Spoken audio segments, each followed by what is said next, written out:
B Vasu அவர்களை மேடைக்கு அழைக்கலாம். சார் ரொம்ப நன்றி இன்னைக்கு வந்ததுக்கு. Thank you so much for joining us. Pavaki Entertainment and Idi Minnal Kadaloda entire team wishes you, and they're waiting to listen to what you have to say. ஒரு சில வார்த்தைகள். Thank you.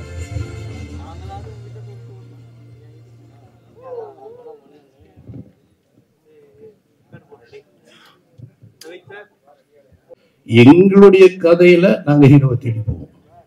உண்மை அது. நான் கடைசி வரைக்கும் சின்ன தம்பி ஷூட்டிங்கு பிரபு வந்து நடிக்கிற வரைக்கும் பிரபு கதை தெரியாது, என்ன லைன் கூட தெரியாது.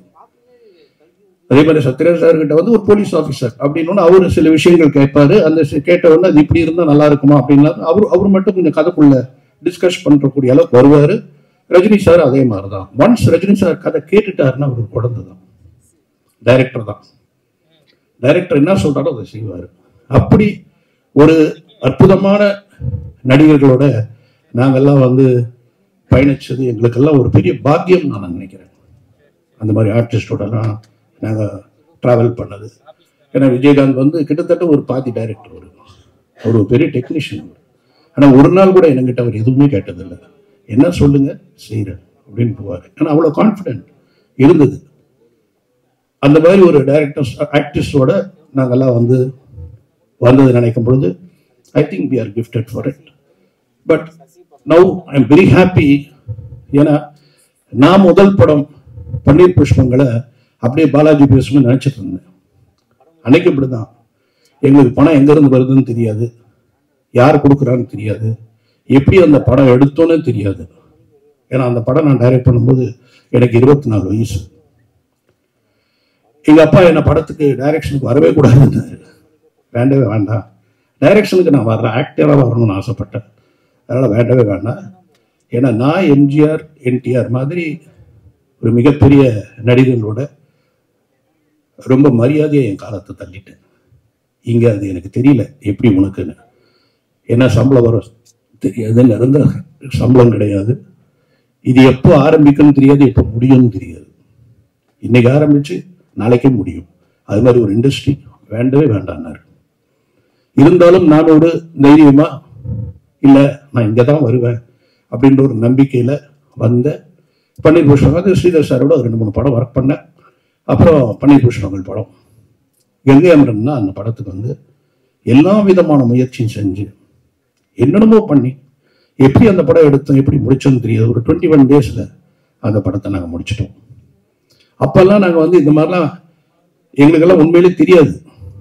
யாருமே நம்ம வந்து எப்படி இது முடிஞ்சதெல்லாம் தெரியாது. ஏன்னா எது போகுது எது ஒரு படத்தில் என் பெயர் வந்தால் போதும்.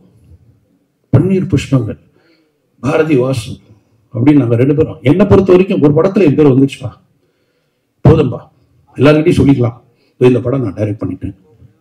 அதுக்கப்புறம் தான் ஒவ்வொன்றா அதுக்கப்புறம் தான் இப்படி இப்படி இப்படி இப்படி போய் அப்படிதான் எங்களுடைய பயணம் நடந்துச்சு.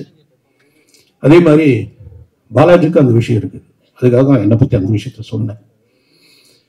ஏன்னா அவங்க அப்பா மாதவன் உன்னி வந்து என்கிட்ட என்ன சொன்னாருன்னா, ஒரு வாட்டி ஃபோன் பண்ணார். அப்போ நான் ஒரு ஷூட்டிங்கில் இருக்கேன் நைட். ஏன்னா பாலாஜி காலேஜில் நான் தான் சேர்த்தேன் கொண்டு போய் ஜேபிஆர் காலேஜில். அவன் நல்ல டைரக்டர் அப்படின்னு அப்புறம் சொல்கிறேன். But very good student, extraordinary student, ரொம்ப நல்லா படிப்பான். நான் என்னென்னமோ கற்பனை பண்ணேன், அவன் அப்படி ஆகிடுவான் இப்படி ஆகிடுவான். அவங்க அப்பா எனக்கு ஃபோன் பண்ணி சொன்னார், இந்த மாதிரி அவன் டைரக்ஷனுக்கு வரா வாசு, எனக்கு என்ன சொல்கிறது தெரியல, கொஞ்சம் அட்வைஸ் பண்ணு. அப்போ அவனை கூப்பிட்டு கேட்டேன், என்ன பாலாஜி என்ன நீ ஏன் இப்படி சொல்கிற? இல்லை மாமா கவலைப்படாதீங்க, முயற்சி பண்ணுறேன், அப்படி ஏதாவது தப்பாச்சுன்னா நான் வேற வேலைக்கு போயிடுவேன். இப்போ சொல்கிறேன், நீ வேற வேலைக்கு போக மாட்டேன், இங்கே தான் இருக்க. ஏன்னா நான் இந்த படம் பார்க்கல, என் மகன் பார்த்துட்டான். ஒரு நாள் வந்து சொன்னா, நான் பாலாஜி படம் பார்த்தேன், அழுதுட்டேன், அவனை கட்டி பிடிச்சிட்டேன் அப்படின்னா. ஏன்னா அவங்க மறந்துட்டான், இவன் யாரு என்றதெல்லாம் மறந்துட்டான். எனக்கு தெரியாது, அவன் பார்த்ததோ இவன் கூப்பிட்டதோ எனக்கு தெரியாது. அவன் பார்த்து என்கிட்ட சொன்னான். அப்போ நினைக்கும் போது நான் பெருமைப்பட்டேன். ஓகே, ஏன்னா எங்களுக்கெல்லாம் என்னன்னா எங்க ஃபேமிலி ரொம்ப பெருசுங்க, ரொம்ப பெருசு, பல பேர். எங்க வீட்டில் ஒரு விழா நடந்துச்சுன்னா 100 பேர் இருப்பாங்க. அந்த 100 பேர்ல 5 பேர் தான் கெஸ்ட், மீதி 95 பேர் எங்க ஆளுங்க தான்.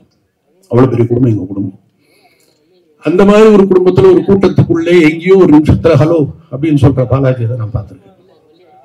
இப்போ அவனே முன்னாடி நின்று எல்லாரையும் வர வச்சு எல்லாரையும் பேசுற அளவுக்கு ஒரு இயக்குனரா வளர்ந்து நினைக்கும் பொழுது ஒரு தப்பா நினைக்காத மாமாவை நான் பெருமைப்படுறேன். ஏன்னா அது வந்து இன்னொரு விஷயம் என்னன்னா, இதுல வந்து எனக்கு ஒரு மனப்பான்மை இருந்தது இந்த படத்துல. எங்கேயுமே நம்ம தலையிடக்கூடாது, எங்கேயுமே நம்ம நிற்கக்கூடாது. அது எத்தனை பேருக்கு புரியுன்னு தெரியாது. எங்கேயுமே நம்ம போகக்கூடாது, எங்கேயுமே நிற்கக்கூடாது. பாலாஜி என் பேரை சொல்லக்கூடாது, அப்பதான் அதுக்கு ஒரு தனி மரியாதை.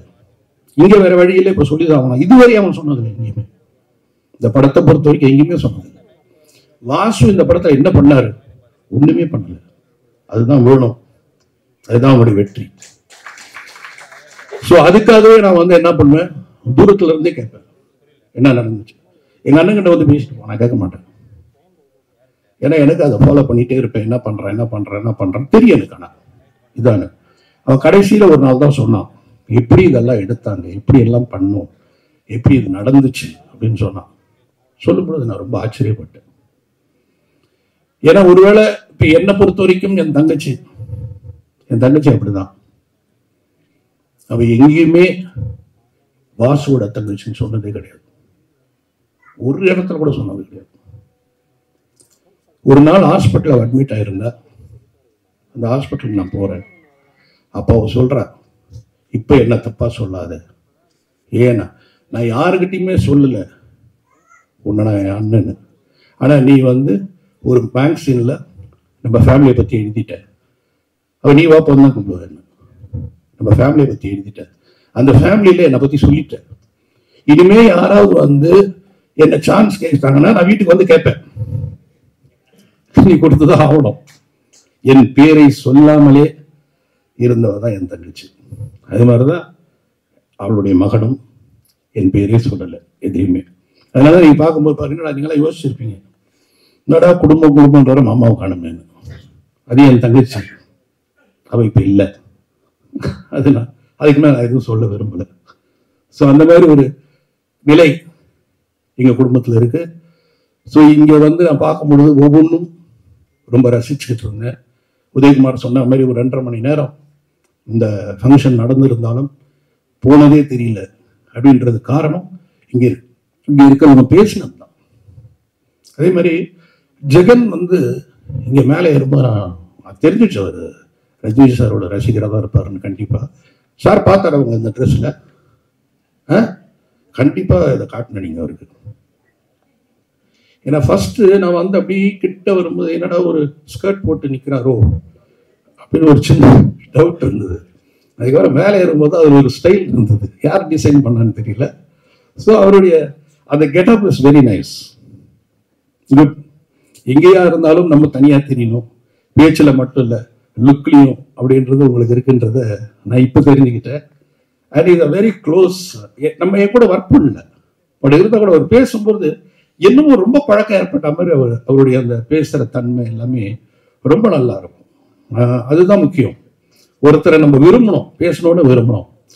அதனால அவர் அப்படி எல்லாருமே உங்களுக்கு கிடைச்ச டீம் எல்லாருமே வந்து ரொம்ப அழகான டீம் பாலாஜி கிடைச்சது. இந்த படம் வந்து நிச்சயமா நம்ம பார்க்கும்போது தெரிஞ்சது எவ்வளோ அருமையா ஒரு டீசரும் பார்த்தேன். நான் முன்னாடியே பார்த்துட்டு அமிச்சேன் நான், இம்ப்ரெசிவ் அப்படின்னு அமிச்சேன் நான். ஏன்னா நம்ம ரொம்ப சொல்லக்கூடாது, சொன்னால் நல்லா இருக்காது, அதை கடைசியில் பேசிக்கலாம் அப்படின்னு விட்டுட்டோம். ஆனால் I like the way Sibi spoke. Sibi, I am really telling, நான் யோசிக்காத ஒரு விஷயம் நான் என்னை கற்றுக்கிட்டேன். 365 நாள் 360 நாள் நம்ம வந்து 100 நாள் வேலை செய்யற மீதி 200 நாள் என்ன பண்றோம்? அந்த 200 தான் முக்கியம், அதுதான் முக்கியம். அந்த 200 days is very important. Don't be idle, think of you, your brain should work, you should be calm. அது ஒரு பெரிய ஒரு லெசன், ஃபேண்டாஸ்டிக் லெசன். ரொம்ப ஒரு ஒரு பெரிய சைக்காட்ரிஸ்ட் டாக்டர் கூட எனக்கு அது சொல்லியிருப்பாங்களான்னு எனக்கு தெரியல. ஏன்னா உன்னுடைய வேலை இல்லாத நேரத்தில் நீ என்ன செய்கிறாய் என்பது தான் ரொம்ப முக்கியம். அதான் ஒருத்தனை பைத்தியக்காரன் ஆகும், அதான் ஒருத்தனை கெட்ட பழத்துக்கு கொண்டு போகும். அந்த நேரத்தில் நீ ஞானி ஆனினா நீ எவ்வளவு பெரிய ஆளா இருப்ப. Great. Really I am happy that இவ்வளவு எக்ஸ்பீரியன்ஸ் ஆன நாங்கெல்லாம் we are learning from youngsters அப்படின்னும் போது I am proud of all the youngsters, very proud. எல்லாருமே ஒவ்வொரு விஷயத்த சொல்றீங்க, இது இப்படி அது அப்படி அது அப்படின்னு. அது பாலாஜி பேசும் பொழுது எல்லாத்தையுமே ரொம்ப அழகா அவங்ககிட்ட இருக்கிற சைக்கலாஜிக்கலா நான் பார்த்த விஷயங்கள் ஏற்கனவே சொல்லிட்டாங்க.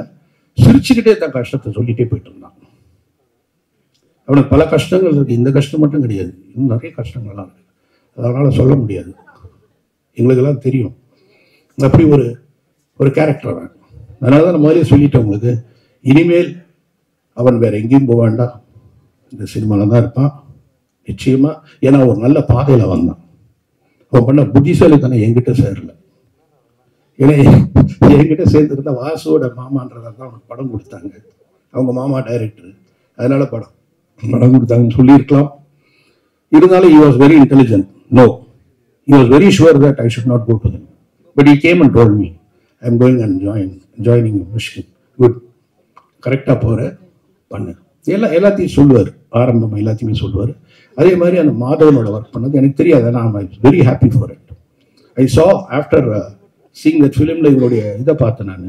ஏதோ சம் மீடியாவில் ஃபேஸ்புக்கில் something he has written about Madhavan. அப்போ தான் நான் நினச்சேன், I'm proud to be there அப்படின்னு something I saw. So I am very happy that is travelling in the good path and now he has come out with a film. இந்த படம் வந்து எல்லாரும் சொன்ன மாதிரி மீடியாவை வந்து ஒரு டைரக்டரை கொண்டு போய் எப்படி நிறுத்த போகுது. ஹீரோவுக்கு பின்னாடி மீடியா இருந்தால் அது ஹீரோ சினிமா ஆகிடும். கண்டென்ட்டுக்கு பின்னாடி மீடியா இருந்தால் அது media will develop the content and media will give a big help for all the youngsters. அதில் மீடியா தான் டிசைட் பண்ணது, ஒருத்தரை நிறுத்துறதும் அவங்கள அனுப்புறதும். இன்னைக்கு நாங்களாம் அந்த மேடையில் நிற்கிறதுக்கு காரணம் எங்களுக்கு கிடைச்ச அற்புதமான பத்திரிகை நண்பர்கள். ஏன்னா எங்களை திட்டுவாங்க, எங்களை புகழ்வாங்க, எங்க தோல்ல கை போட்டு எங்களை அட்வைஸ் பண்ணுவாங்க. அப்படிப்பட்ட ஒரு பத்திரிகை நண்பர்கள் நாங்கள் பார்த்து வளர்ந்தவங்க. ஸோ அதனால அவங்கெல்லாம் தான் காரணம் இன்னைக்கு நாங்கள் இங்கே இருக்கோம். ஆனால் இன்னைக்கு வந்து ரொம்ப பெரிய விஷயம், எல்லாமே ரொம்ப பெருசாகிடுச்சு. எல்லாருமே தனி ஒரு யூடியூப் சேனல் ஆரம்பிக்கிறாங்க. ஒவ்வொருத்தருடைய அபிப்பிராயங்கள் வித்தியாசமா இருக்கு. அதனால அத்தனை பேரும் இதை போல இருக்கிற யங்ஸ்டர்ஸை தயவு செய்து வளர்த்து விடுங்க. நல்ல கண்டென்ட்டை நல்லா எழுதுங்க, பெரிய அளவுக்கு எல்லாரையும் உயர்த்துங்க. சினிமா டெக்னீஷியன்ஸ் கைக்கு வரட்டும். சினிமா டெக்னீஷியன்ஸ் கைக்கு வர்றது உங்க கையில் தான். தயவு செய்து டெக்னீஷியன்ஸ் கைக்கு வர வைங்க. வந்துட்டா எல்லாருமே பெரிய படங்கள், நல்ல படங்கள், பிரமாதமான படங்கள் கொடுப்பாங்க. அது எனக்கு நம்பிக்கை இருக்கு.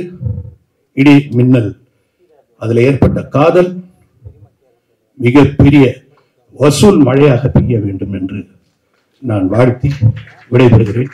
நன்றி, வணக்கம்.